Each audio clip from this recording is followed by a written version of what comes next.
مختصراً اتنی بات دلوں میں بٹھائیے کہ مدرسہ کیا ہوتا ہے۔ میں چند جملوں میں بتاؤں آپ کو مدرسہ کیا ہوتا ہے، اس کی اہمیت، اس کی عظمت کیا ہے۔ اس کو اس طور پہ سمجھیے کہ اللہ کے رسول صلی اللہ علیہ وسلم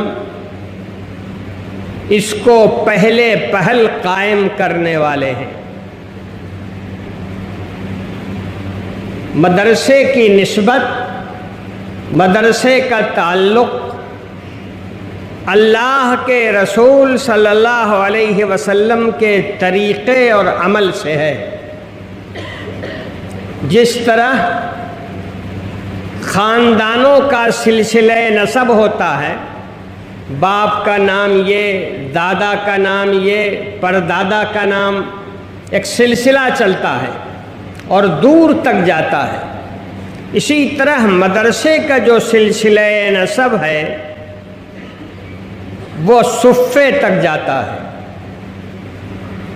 اللہ کے رسول صلی اللہ علیہ وسلم نے پڑھنے پڑھانے، قرآن اور حدیث شریف کو یاد کرنے، حدیث شریف اور قرآن مجید کو سمجھنے سمجھانے کے لیے مسجد نبوی کے بالکل قریب میں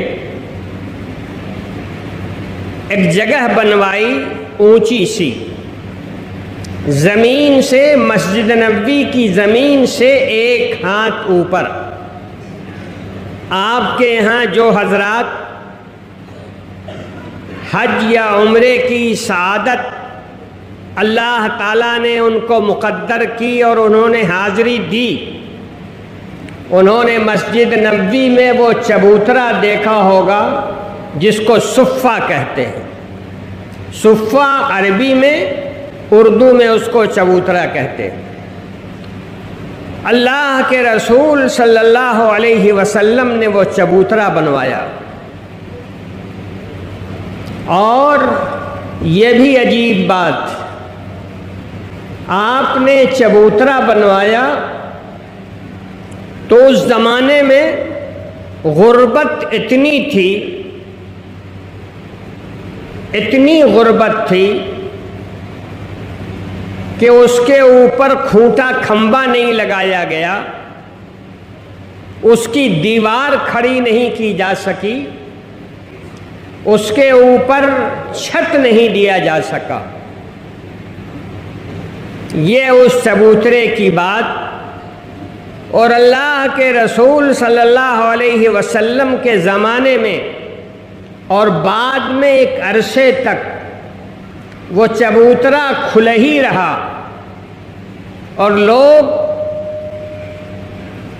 دھوپ میں بھی اس چبوترے پر بیٹھ کر کے علم حاصل کرتے تھے، علم بانٹتے تھے۔ یہ پہلا مدرسہ تھا جس کو سرکار دو عالم صلی اللہ علیہ وسلم نے قائم فرمایا تھا۔ اور پھر جیسے جیسے اسلام پھیلا، علم کی ضرورت محسوس ہوئی، پڑھنے پڑھانے کی ضرورت محسوس ہوئی،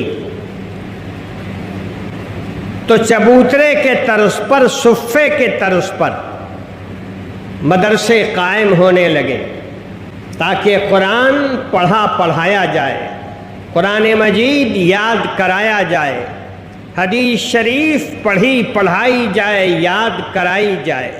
ایک سلسلہ چل پڑا۔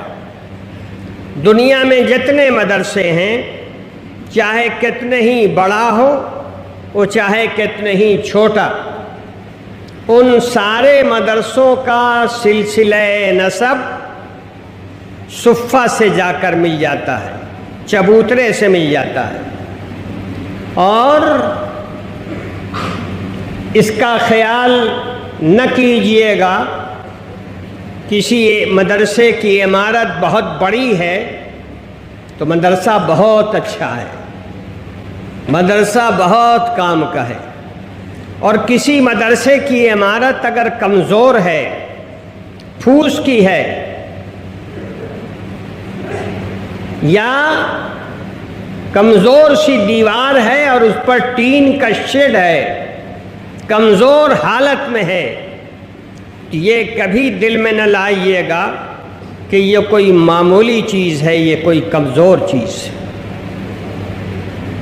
مدرسہ مدرسہ ہے اور اس کی نسبت بہت بڑی ہے، اس کی نسبت مدینہ طیبہ کے چبوترے سے ہے اور اس کی نسبت اللہ کے رسول صلی اللہ علیہ وسلم کے طریقے سے ہے، اور ہماری آپ کی ذمہ داری ہے کہ ہم اس طریقے کو مضبوطی سے پکڑے رہیں جس طریقے کو چلایا ہمارے آقا صلی اللہ علیہ وسلم نے۔ ایک بات اور اس بیچ میں ہم بتائیں آپ کو، دیکھیے مسجد نبوی کی زمین آج بھی اس چبوترے سے نیچی ہے، چبوترا آج بھی تقریباً 1 ہاتھ مسجد نبوی کی زمین سے اوپر ہے، اور اس چبوترے پہ کون بیٹھتا تھا؟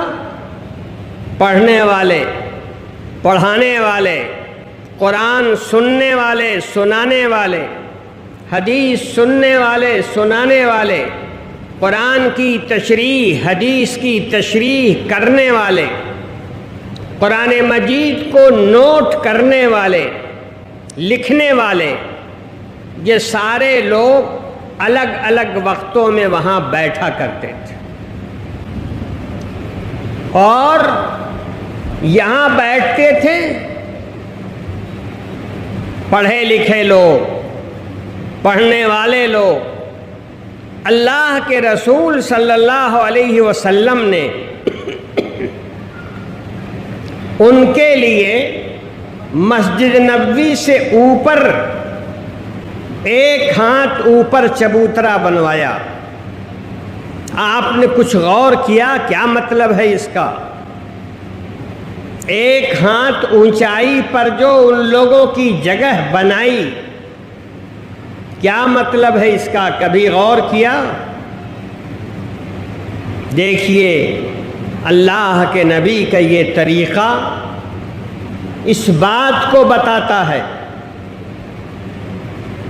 کہ مسجد نبوی کی زمین بڑی مقدس، بہت مقدس، وہی نماز آپ یہاں پڑھیں تو انشاءاللہ نماز کا ثواب ملے گا، اللہ تعالیٰ قبول فرمائیں گے۔ نیت صاف ستھری ہے تو انشاءاللہ 7 گنا ثواب ملے گا، 10 گنا ملے گا، 70 گنا ملے گا، بہت نیت ٹھیک ٹھاک ہوئی تو 700 گنا ملے گا۔ لیکن یہی نماز اگر مسجد نبوی میں پڑھی جائے، نماز تو وہی، نیت یہاں بھی اچھی وہاں بھی اچھی، لیکن مسجد نبوی میں نماز پڑھنے کا ثواب 50,000 گنا زیادہ ہے۔ اتنی مقدس سرزمین کے باوجود اللہ تعالیٰ کے رسول صلی اللہ علیہ وسلم نے مسجد نبوی سے باہر چبوترا بنوایا، مسجد نبوی سے تھوڑا الگ چبوترا بنوایا پڑھنے پڑھانے والوں کے لیے، اور مسجد نبوی کی زمین نیچے رکھی، چبوترے کی زمین اوپر رکھی۔ یہ بتانا تھا اپنے طریقے سے کہ جو عام لوگ ہیں وہ نیچے ہیں، جو اہل علم ہیں وہ کم سے کم 1 ہاتھ اوپر ہے۔ اللہ کے رسول نے ان کو 1 ہاتھ اوپر بٹھایا۔ اسی طرح ہماری اور آپ کی ذمہ داری ہے کہ ہمارے آقا نے اپنے عمل سے جو اشارہ دیا ہے